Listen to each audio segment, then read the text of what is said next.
एक और कार्रवाई फिर से लोगों में हुई ठगी के खिलाफ और इकोनॉमिक ऑफिसर्स विंग की तरफ से एक बार फिर से इसी तरह की कार्रवाई की गई है। इकोनॉमिक ऑफिसर्स विंग ने साफ तौर पर उन लोगों को अब एक एक करके बाहर निकालने का काम शुरू कर दिया है जो लोग कहीं ना कहीं ठगी में इन्वॉल्व हैं और लोगों के साथ धोखाधड़ी कर रहे हैं। इकोनॉमिक ऑफेंसेस विंग ने इस सब के चलते बैंक के उधार के धोखाधड़ी में एक खास चार्जशीट को फाइल किया है और कहा जा रहा है कि इसमें लाखों का घोटाला हुआ है। जी हां, लाखों का स्कैम हुआ है एक व्यक्ति के साथ और फर्जी दस्तावेजों से ही ये बैंक का लोन हासिल किया गया था, यानी कि फर्जी दस्तावेज भी यहाँ पर बनाए जा रहे थे। चलिए और जानकारी के लिए मेरे साथ हमारे कश्मीर के संवाददाता शाहिद हसन जुड़ चुके हैं, जो जानकारी हमारे साथ डिस्कस करेंगे और शेयर करेंगे हमारे साथ फोन लाइन पर। शाहिद, इस खबर के हवाले से क्या क्या जानकारी आपके पास पहुंची है? आखिर ये व्यक्ति था कौन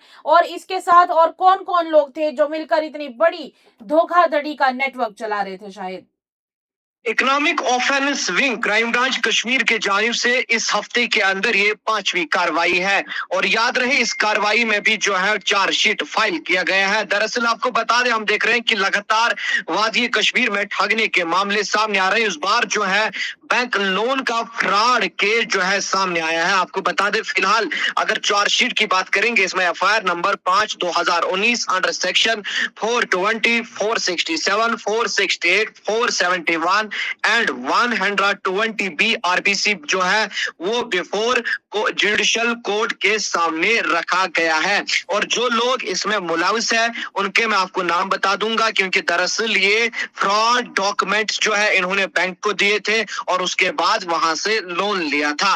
इनकी शिनाख्त जो बैंक को जिस तरीके से ये फ्रॉड वाली चीजें दी, मतलब ये कि बैंक के साथ ही कहीं ना कहीं फ्रॉड कर दिया, बैंक को धोखा दे दिया, मतलब कितनी बड़ी बात लगती है ये, कितना मुश्किल और या फिर यूं कहे कि कितना ज्यादा सीरियस केस नजर आ रहा है शायद, क्योंकि बैंक को बेवकूफ बनाया गया इस बार तो।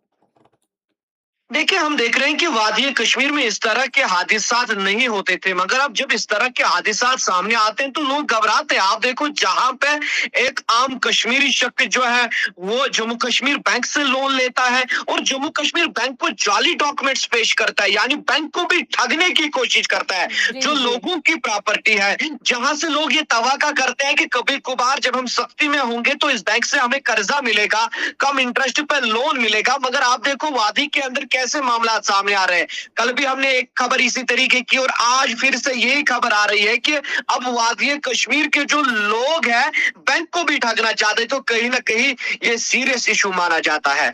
आखिर ये पूरी कहानी हुई क्या थी? जेके बैंक ने ये कंप्लेन कब दायर की, क्या हुआ सब कुछ, और ये व्यक्ति की पहचान किस रूप में हुई है? शायद बिल्कुल आपको बता दूं, जम्मू कश्मीर बैंक के जानिब से जो है बाज़ाब्ता तौर पे एक कंप्लेंट जो है वो की गई यहाँ पे कश्मीर, यहाँ पे क्राइम ब्रांच में जो इकोनॉमिक ऑफेंस विंग है वहां पे, और ये कहा गया कि कुछ ऐसे लोग हैं जिन्होंने बैंक से जो है लोन लिया है, खासकर जानाकोटू ब्रांच की अगर हम बात करेंगे या उसके साथ साथ जो मेन ब्रांच पड़ता है MA रोड श्रीनगर पे, तो आपको बता दें इसमें जो है इन्वेस्टिगेशन के दौरान बहुत सारे नाम सामने आए हैं, जिसमें एक शेख समी उल्लाह का नाम भी सामने आया है और बताया जा रहा है कि ये इसमें जो है मेन रोल प्ले कर रहा था। इसके साथ साथ बाकी लोगों के भी जो है नाम इसमें सामने आए हैं जो कहीं ना कहीं जम्मू कश्मीर बैंक को ठगने की कोशिश कर रहे थे, मगर जो ही जम्मू कश्मीर बैंक के अथॉरिटीज के जानिब से या ऑफिशियल्स के जानिब से हम कह सकते हैं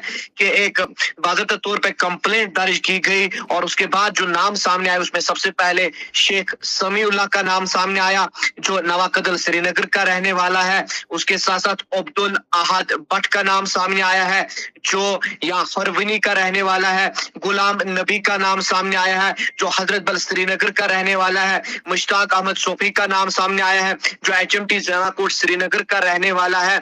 और उसके साथ साथ जो है इसमें और एक नाम सामने आया अब्दुल रजाक हकीम जो कहीं ना कहीं हवा कदल का रहने वाला है और इन्होंने 30 लाख का लोन जो है वो बैंक से लिया था, अपनी प्रॉपर्टी मॉर्गेज में रखी थी।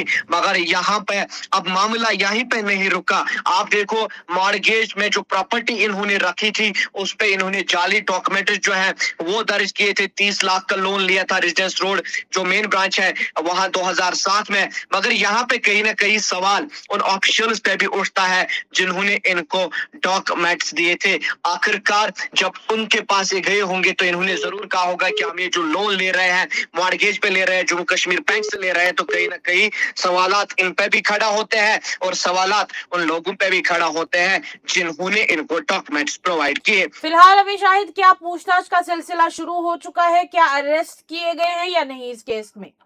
देखो, जहां तक अरेस्टिंग की बात है, इन्वेस्टिगेशन जारी की गई है। अभी तक जो है इसमें किसी भी शख्स को फिलहाल जो है अरेस्ट नहीं किया गया, मगर चार्जशीट फाइल किया गया है। और उसके साथ साथ इकोनॉमिक ऑफेंस विंग की जानिब से जनरल पब्लिक जो वादी कश्मीर का है उनसे गुजारिश की गई है कि इस तरह के मामलात में आप मत फंसेगा, इस तरह की धोखाधड़ी मत करेगा, क्योंकि मैंने पहले आपको कहा कश्मीरी को ठगता है, ऐसे मामला देखने को मिले। कश्मीरी ने कश्मीरी के साथ धोखा किया, ऐसे मामला देखने को मिले। मगर ये एक बड़ा मामला है जहां पे जम्मू कश्मीर बैंक को एक कश्मीरी ठगने की बात करता हो।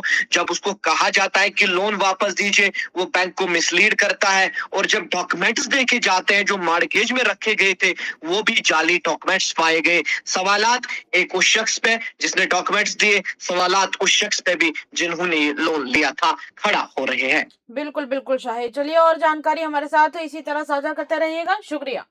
शाहिद हमारे साथ जुड़े हुए थे और एक बात तो साफ है कि एक व्यक्ति ने जम्मू कश्मीर बैंक को बेवकूफ बना दिया, ये बड़ी बात है। और जम्मू कश्मीर बैंक की तरफ से ये एक कंप्लेंट दायर की गई, जिसके बाद अब चार्जशीट फाइल हो चुकी है और कार्रवाई का सिलसिला चलेगा। तब तक के लिए इतना ही, इजाजत दीजिएगा, सावधान रहिएगा, सुरक्षित रहिएगा, क्योंकि इसी तरह के स्कैम कहीं आपके साथ ना हो जाए। तब तक के लिए इतना ही, इजाजत दें और देखते रहिए द अर्थ न्यूज़।